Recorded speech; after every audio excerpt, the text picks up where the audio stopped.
उस कहानी का दूसरा पार्ट है। दूसरे दिन झूरी का साला फिर आ गया। मतलब गया जो था वो दूसरे दिन फिर आ टपक गया वो बैल को ले जाने के लिए, ठीक है। और दोनों बैलों को ले चला। अब दोनों बैलों को लेकर वो चल दिया।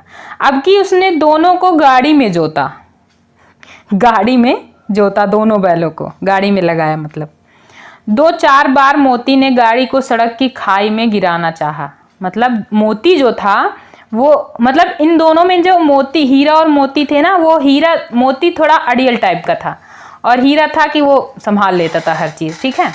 तो मोती ने गाड़ी को क्या किया, खाई में गिराना चाहा, पर हीरा ने संभाल लिया। वह ज़्यादा सहनशील था, ठीक है।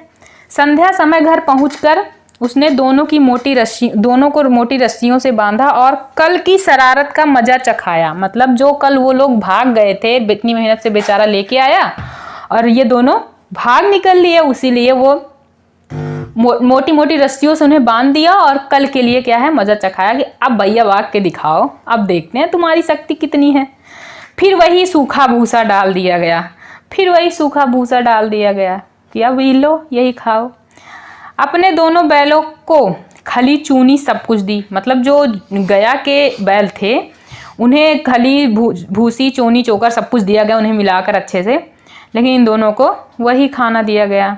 दोनों बैलों का ऐसा अपमान कभी ना हुआ था। मतलब उन लोगों का ऐसा अपमान कभी नहीं हुआ था कि उनके सामने किसी और बैल को अच्छा खाना दिया जाए, उन्हें खराब खाना, ठीक है। झूरी इन्हें फूल की छड़ी से भी न छूता। झूरी जो था, जो किसान था, वो दोनों बैलों को कभी फूल की छड़ी, मतलब उसने कभी इन्हें नहीं मारा, कभी मारा भी नहीं, ऐसे पट्ट से भी नहीं मारा।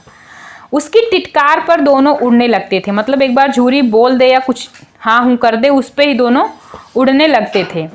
यहाँ मार पड़ी, आहत सम्मान की व्यथा तो थी ही, उस पर मिला सूखा भूसा। कितनी बड़ी, कितनी बेकार बात है भैया।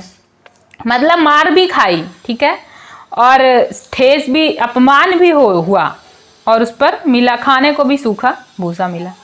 नांद की तरफ दोनों ने आंखें तक न उठाई। मतलब जहाँ खाना डाला गया था उनका, उधर दोनों ने देखा तक भी नहीं, ठीक है। दूसरे दिन गया ने बैलों को हल में जोता। दूसरे दिन गया जो था उसने दोनों बैलों किसमें, हल में लगाया।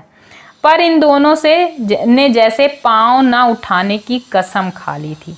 मतलब इन दोनों ने कसम खा ली थी कि हम हल में चलेंगे नहीं भैया, कुछ कर लो, मार लो, पीट लो, कुछ कर लो, चलने वाले ना हैं। वह मारते मारते थक गया। गया जो था मारते मारते थक गया, गया थक गया, पर दोनों ने पाँव ना उठाया, दोनों ने पैर भी नहीं उठाया कि हम थोड़ा भी चल लें। कितना भी मारा उसने बहुत, लेकिन वो लोग चले नहीं। एक बार जब उस निर्दयी ने हीरा की नाक पर खूब डंडे जमाए, हीरा की नाक पर, जो सहनशील बैल था, उसकी नाक पर जब खूब डंडे जमाए तो मोती से यह सहन नहीं हुआ। मोती को बहुत गुस्सा काबू के बाहर हो गया। मोती को बहुत गुस्सा आया, वह हल लेकर भागा।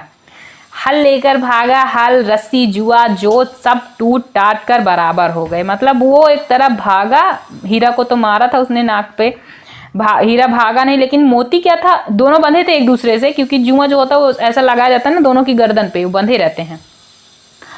और फिर भागा मोती और सब कुछ टूट टाट के गिर गया, एकदम सब बेकार। गले में बड़ी बड़ी रस्सियां ना होती, अगर गले में जो है बड़ी बड़ी रस्सियां ना होती तो दोनों को पकड़ना बहुत मुश्किल था, ठीक है। दोनों के गले में बहुत बड़ी बड़ी रस्सियां लगी थी। मतलब हर चीज़ सब था ना, हल भी था साथ में, जुआ लकड़ी का होता है, हल होता है, सब भारी भारी होते हैं ना, तो जिससे उन्हें भागने में परेशानी हुई। रस्सी भी अटकती है पैरों में, इसलिए वो लोग भाग नहीं पाए और उन्हें पकड़ लिया गया। हीरा ने मूक भाषा में कहा, भागना व्यर्थ है। हीरा ने मोती से कहा कि भैया भागना व्यर्थ है, मतलब भागना बेकार है, नाहक ही भागो, पकड़े पक्का जाओगे। मोती ने उत्तर दिया, तुम्हारी तो इसने जान ही ले ली थी। मोती ने कहा कि भैया तुम्हारी तो इसने जान ही ले ली थी, नाक पे मार मार के डंडे, अब की बड़ी मार पड़ेगी। मोती ने कहा अब की बड़ी मार पड़ेगी, फिर से बहुत मार पड़ेगी, पढ़ने दो, बैल का जन्म लिया है तो मार से कहाँ तक बचेंगे। हीरा ने कहा कि पढ़ने दो भैया, अब जब बैल का जन्म ही लिया है तो मार से कहाँ तक बचेंगे। गया दो आदमियों के साथ दौड़ा आ रहा था। गया दो आदमियों के दो आदमियों को लेकर वो दौड़ा आ रहा था कि भैया हमारा बैल भाग गया, चलिए पकड़ा दीजिए। होता है गांव में, सब लोग जाते हैं पकड़ते हैं, ऐसी बात नहीं है, ठीक है। दोनों के हाथों में लाठियां हैं। दोनों के हाथों में, जो आदमी आ रहे थे उनके हाथों में क्या है? लाठियां हैं। मोती बोला, कहो तो दिखा दूं कुछ मजा, चखा दूं कुछ मजा इन लोगों को। तो मोती बोला कि कुछ मजा चखा दूं कहो तो, हीरा से उसने पूछा। हीरा ने समझाया, नहीं भाई खड़े हो जाओ। हीरा ने कहा, नहीं भाई खड़े हो जाओ, कुछ मत करो, शांति से खड़े हो जाओ। मुझे मारेगा तो मैं भी एक दो को गिरा ही दूंगा। अगर फिर हीरा ये भी कह रहा है कि अगर मारेगा तो एक दो को गिरा ही दूंगा। नहीं, हमारी जाति का या धर्म नहीं है। हीरा ने कहा, नहीं हमारी जाति का। मोती ने कहा कि अगर मुझे मारा तो एक दो को तो गिरा ही दूंगा। तो मोती ने कहा, नहीं हमारी जाति का या धर्म नहीं है। मोती दिल में ऐंठ कर रह गया। गया आ पहुंचा और दोनों को पकड़कर ले चला। कुशल हुई कि उसने इस वक्त मारपीट न की, नहीं तो मोती भी पलट पड़ता। मतलब कुशल यह थी कि गया ने मारा नहीं बैलों को, क्योंकि उन्हें भी एहसास हो गया था, क्योंकि इतनी गुस्से से मोती भागा था। जानवरों को देखने के बाद लोगों को एहसास हो गया कि अगर हमने मारपीट की तो ये भी पीछे नहीं हटने वाले। उसके तेवर देखकर गया और उसके सहायक समझ गए कि इस वक्त टाल जाना ही मसलहत है। आज दोनों के सामने फिर वही सूखा भूसा लाया गया। मतलब दोनों को फिर वही सूखा भूसा लाकर दे दिया गया। दोनों चुपचाप खड़े रहे। घर के लोग भोजन करने लगे। दोनों चुपचाप खड़े थे, उन्होंने देखा भी नहीं। भूसा देखने के बाद बस पेट तो ऐसा हुआ कि भर गया, भाई अब कुछ नहीं खाना। घर में भोजन सब खा रहे थे। उस वक्त छोटी सी लड़की 2 रोटियां लेकर निकली। एक छोटी सी लड़की थी जो 2 रोटियां लेकर निकली और दोनों के मुंह में देकर चली गई। मतलब एक रोटी इसको दी, एक रोटी उसको दी और फिर वहां से चली गई।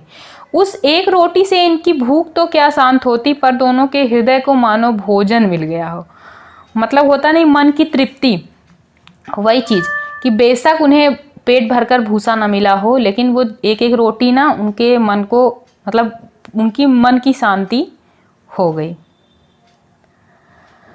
यहाँ भी किसी सज्जन का वास है। मतलब बैलों में आपस में बातें हो रही हैं कि यहाँ भी कोई है जो सज्जन व्यक्ति है, अच्छा व्यक्ति है। लड़की भैरव की थी। लड़की क्या थी? भैरव की बिटिया थी। उसकी माँ मर चुकी थी। सौतेली माँ उसे मारती रहती थी। उसकी माँ मर चुकी थी, सौतेली माँ थी जो उसे बहुत मारती थी। इसलिए इन बैलों से उसे एक प्रकार की आत्मीयता सी हो गई थी। मतलब जैसे होता नहीं है कि अनाथ बच्चे जो होते हैं वो किसी का, अनाथ क्या मतलब जिसने अगर दुख सहा है ना, वो किसी का दुख नहीं देख सकते, ठीक है। तो वो जो उसके साथ हो रहा था उसे ऐसा लगा कि इन बैलों के साथ भी वही हो रहा था। उसे एक बैलों से प्रेम हो गया था कि इनके साथ ऐसा ना हो। तो वो होता है ऐसा कि सोच रही थी कि चलो कुछ नहीं, जो उसके बस में था वो खुद ही मारती थी, मार खाती थी बेचारी, तो जो उसके बस में था वो खिलाती थी। दोनों दिन भर जोते जाते, डंडे खाते, अड़ते, शाम को थान पर बांध दिए जाते और रात को वही बालिका उन्हें 2 रोटियां खिला जाती। मतलब दोनों को दिन भर जोता जाता था, डंडे भी खाते थे, लेकिन अड़ते शाम को लाकर वहीं बांध दिया जाता था। वही बालिका, मतलब ये चलने लगा प्रोसेस कि वही 2 रोटियां खिला देती थी और बात खत्म। प्रेम के इस प्रसाद की यह बरकत थी कि 2-2 गाल सूखा भूसा खाकर भी दोनों दुर्बल ना हो रहे थे। मतलब वो जो रोटी थी वो, मतलब उस बच्ची का इतना प्रेम था कि ऐसा नहीं सूखा, इसमें दिया गया कि 2-2 गाल, मतलब 2-2, जैसे 2 निवाला नहीं होता हम लोग खाते हैं, वैसे 2-2 निवाला खाने के बाद भी उन बैलों को दुर्बलता नहीं हो रही थी। वो वैसे के वैसे ही थे, मगर दोनों की आंखों में रोम रोम में विद्रोह भरा हुआ था। दोनों की आंखों में और उनके रोम रोम में विद्रोह भरा हुआ था, गुस्सा भरा हुआ था। एक दिन मोती ने मूक भाषा में कहा, अब तो नहीं सहा जाता हीरा, क्या करना चाहते हो? मोती ने कहा कि ये भैया अब हमसे नहीं सहा जाता, अब क्या करना चाहते हो? एक आध को सींगों पर उठाकर फेंक दूं? मोती ने पूछा हीरा से कि अब भैया नहीं सह जाता, अब बताओ क्या करूं, एक आध को फेंक दूं उठा के? लेकिन जानते हो, वह प्यारी लड़की जो हमें रोटियां खिलाती है उसी की लड़की है। मतलब कह रहा है कि जो रोटियां खिलाती है बच्ची वो उसी की लड़की है, जो इस घर का मालिक है, जो इस घर का मालिक है, या बेचारी अनाथ हो जाएगी। तो मालकिन को ना फेंक दूं, वही तो उसे लड़की को मारती रहती हैं। तो मतलब मोती ने कहा कि, हीरा ने कहा कि नहीं मारो मत वरना वो बच्ची अनाथ हो जाएगी। तो मोती ने कहा उस मालकिन को फेंक दूं, वो तो मारती रहती हैं उन्हें, लेकिन औरत जात पर सींग चलाना मना है, या भूले जाते हो। हीरा ने कहा कि औरत जात पर सींग चलाना मतलब औरत को मारना मना है, हमारी ऐसी प्रवृत्ति नहीं है कि हम औरतों पर सींग चलाएं, भूल जाते हो क्या? तुम तो किसी तरह निकलने ही नहीं देते। हीरा ने मोती से कहा कि भैया तुम तो निकलने ही नहीं देते, बताओ तुड़ाकर भाग चलें, मतलब बताओ कि तोड़ ताड़ कर भाग चलें फिर से। हाँ, यह मैं स्वीकार करता हूँ। हीरा ने कहा हाँ ये ठीक है, हम भाग चलते हैं, लेकिन किसी को नुकसान नहीं पहुंचाएंगे। लेकिन इतने में मोटी रस्सी टूटेगी कैसे?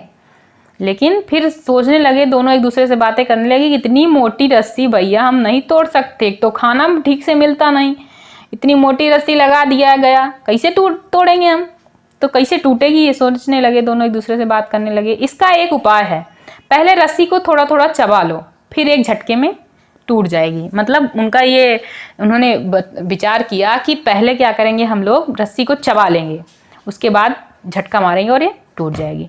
रात को जब बालिका रोटियां खिलाकर चली गई, जब बच्ची थी वो, जब शाम के टाइम सब लोग खाना वाना खा लिए, उसके बाद वो आई रोटी खिलाकर चली गई, दोनों रस्सियां चबाने लगे, दोनों ने रस्सियां चबाना स्टार्ट कर दिया, पर मोटी रस्सी मुंह में ना आती, मतलब मोटी थी काफी, तो वो मुंह में उतना बड़ा उनका मुंह नहीं था कि वो चबाते उसे, और आ तो जाती फिर भी चबाना मुश्किल हो रहा था। बेचारे बार बार जोर लगाकर रह जाते, मतलब कोशिश करते लेकिन हो नहीं पाता। सहसा घर का द्वार खुला, वही लड़की निकली, दोनों से झुकाकर उसका हाथ चाटने लगे, दोनों की पूछे खड़ी हो गई। मतलब वो दरवाजा खुला, लड़की बाहर आई और उसके सामने खड़ी हो गई, दोनों मतलब सम्मान करते थे लड़की का, वो सीधा खड़े हो गए, उसके बाद हाथ चाटने लगे उसका, दोनों की पूछे खड़ी हो गई। जानवरों में ऐसा भाव होता है, आप उन्हें अगर सहलाने लगो या कुछ करने लगो, पूछ खड़ी हो जाएगी। मेरी रब्बो, जैसे मैंने बताया पहले वाले पार्ट में, मैंने आप लोगों को बताया था, वो है, उसे सहलाने लगो तो पूछ खड़ी हो जाएगी, थोड़ा देर और सहलाना तो पूरा लौट जाएगी, ठीक है। तो वो होता है जानवरों के अंदर, ठीक है। पूछे खड़ी हो गई, उसने उनके माथे पर सहलाया और बोली खोले देती हूँ। लड़की समझ गई थी, तो उसने कहा खोल देती हूँ, चुपके से भाग जाओ नहीं तो यहाँ लोग मार डालेंगे। तो लड़की ने कहा मैं खोल देती हूँ, चुपके से भाग जाओ, नहीं तुम लोगों को ये छोड़ने वाला नहीं है गया। आज घर में सलाह हो रही थी कि दोनों की नाकों में नाथ डाल दी जाए। वो मतलब घर में जो सलाह हो रही थी कि बैलों की नाक में नाथ लगा दी जाती है, बैलों को देखा होगा आप लोगों ने। तो वही कह रही है कि सलाह हो रही थी घर में कि दोनों के बैलों में नाथ डाल दी जाए, जिससे बहुत दिक्कत होती है, बैल भाग नहीं पाते हैं। उसने गरां खोल दिया, पर दोनों चुपचाप खड़े रहे। लड़की ने क्या, गरां वही रस्सी खोल दी उसने नीचे खूंटे से, लेकिन दोनों चुपचाप खड़े रहे। मोती ने अपनी भाषा में पूछा आप चलते क्यों नहीं? मोती ने अपनी भाषा में कहा कि अब चलते क्यों नहीं, अब क्यों खड़े हो, किसका इंतजार करो, गया आएगा लाठी लेके। हीरा ने कहा चले तो, लेकिन कल इस अनाथ पर आफत आएगी। हीरा ने कहा कि हम चले तो जाएंगे, लेकिन ये बच्ची को बहुत मारेंगे अगर पता चल गया इनको, तो सब इसी पर संदेह करेंगे। सहसा बालिका चिल्लाई, दोनों फूफा वाले बैल भागे जा रहे हैं। तुरंत ही बच्ची, क्योंकि लड़की को एहसास हो गया कि ये बैल जाने वाले हैं नहीं, उसे एहसास हो गया कि ये जाएंगे नहीं जब तक मैं कुछ नहीं करूंगी। तो उसने चिल्लाकर कहा कि दोनों फूफा वाले बैल भागे जा रहे हैं, ओ दादा दोनों बैल भागे जा रहे हैं, जल्दी दौड़ो। इतना चिल्लाते ही लड़की ने चिल्लाया और फिर सब हड़बड़ाहट में भीतर से बाहर निकले, बैलों को पकड़ने चला। वे दोनों भागे, गया ने पीछा किया और भी तेज हुए। गया ने शोर मचाया, फिर गांव के कुछ आदमियों को भी साथ लेने के लिए लौटा। मतलब बैल जब भागे तो लड़की चिल्लाई, उसके बाद गया और जो घर वाले थे सब बाहर निकले, कोशिश की, लेकिन बहुत तेज बैल भागे। उसके बाद गया ने सोचा कि वापस जाकर कुछ लोगों को लेके आते हैं फिर जाएंगे, तो वही चीज वापस लौटा। दोनों मित्रों को भागने का मौका मिल गया, दोनों दोस्तों को भागने का मौका, भैया आप भाग लो, गया आने वाला नहीं आएगा, तब तक हम और आगे निकल जाएंगे। सीधे दौड़ते चले गए, मतलब इतनी तेज वो लोग भाग रहे थे, उन्होंने अपना रास्ता भी नहीं देखा कि हमें जाना किधर है, वो सीधे चले गए। यहाँ तक कि मार्ग का ज्ञान न रहा। वही मार्ग का, रास्ते का पता नहीं था कि हम कहाँ जा रहे हैं। जिस परिचित मार्ग से आए थे उसका यहाँ आता पता ना था। मतलब जहाँ से गया उन्हें लेकर आया था। जानवर अपने रास्ते को याद बहुत ज़्यादा करते हैं, उन्हें याद था कि हम, लेकिन वो रास्ता जिस पर वो लोग अभी भाग रहे थे वो कुछ अनजाना सा लग रहा था। नए नए गांव मिलने लगे सब। तब दोनों एक खेत के किनारे खड़े होकर सोचने लगे अब क्या करना चाहिए। मतलब भटक गए दोनों। अब सोचने लगे कि भैया अब क्या करें हम लोग, अब तो फंसे, अच्छा फंसे। हीरा ने कहा मालूम होता है राह भूल गए। हीरा ने कहा कि ऐसा लगता है हम लोग रास्ता भटक गए। तुम तो बेतहासा भागे, वही उसे मार गिराना था। मोती ने कहा कि तुम तो बहुत तेज भागे कि अब तो रुकना है नहीं, वही मारना था उन्हें। उसे मार गिराते तो दुनिया क्या कहती, वह अपना धर्म छोड़ दें, लेकिन हम अपना धर्म क्यों छोड़ें। मतलब हीरा ने फिर मोती को समझाया कि अगर हम उसे मार गिराते तो दुनिया में लोग हमें क्या कहते। चलो उन्होंने अपना धर्म छोड़ दिया, लेकिन हम अपना धर्म थोड़ी ना छोड़ सकते हैं। दोनों भूख से व्याकुल हो रहे थे। दोनों को इतना तेज भागे थे और वहाँ खाना भी ठीक से नहीं मिलता था, तो भूख बहुत तेज लगी थी। खेत में मटर खड़ी थी, मटर का खेत था, मटर बोई हुई थी खेत में, साइड बगल में होगा। चरने लगे, रह रह कर आहट लेते थे कोई आता तो नहीं है। मतलब चरते और देख भी लेते कि कोई आ तो नहीं रहा है। जब पेट भर गया दोनों का, दोनों ने आज़ादी का अनुभव किया। जब दोनों का पेट भर गया तो उन्हें लगा इतना अच्छा कहीं मिला नहीं, और आज उन्हें ऐसा लग रहा था कि हम पूरी तरह से स्वतंत्र हो गए हैं। ठीक है, तो मस्त होकर उछलने कूदने लगे। तो मतलब खुशी होकर अपना खुशी जाहिर करने लगे, उछलने कूदने लगे। पहले दोनों ने डकार ली पहले दोनों ने, क्योंकि बहुत दिनों बाद खाना इतना टेस्टी मिला था, हरी हरी मटर, तो डकार ली दोनों ने। फिर सींग मिलाए और एक दूसरे को ठेलने लगे। मतलब वो एक दूसरे खेलने लगे, एक दूसरे खाना वाना खाने के बाद बढ़िया फिर खेलने लगे। वो उससे सींग मिलाता, लड़ते नहीं थे, ऐसा नहीं है कि लड़ रहे थे, मतलब दोनों एक दूसरे को जता रहे थे, अपना खेल रहे थे उसी में। मोती ने हीरा को कई कदम पीछे हटा दिया, यहाँ तक कि वह खाई में गिर गया। मोती ने हीरा को ढकेल दिया, वो खाई में गिर गया। तब उसे भी क्रोध आया, संभल कर उठा और फिर मोती से मिल गया। मोती ने देखा खेल में झगड़ा हुआ चाहता है। मतलब खेल में वो उसे ढकेल दिया तो उसे गुस्सा आया, वो ढकेले तो मोती को लगा कि अब खेल में गुस्सा हो रहा है, ज़्यादा झगड़ा हो जाएगा, तो वो किनारे हट गया। फिर मतलब वो शांत हो गया।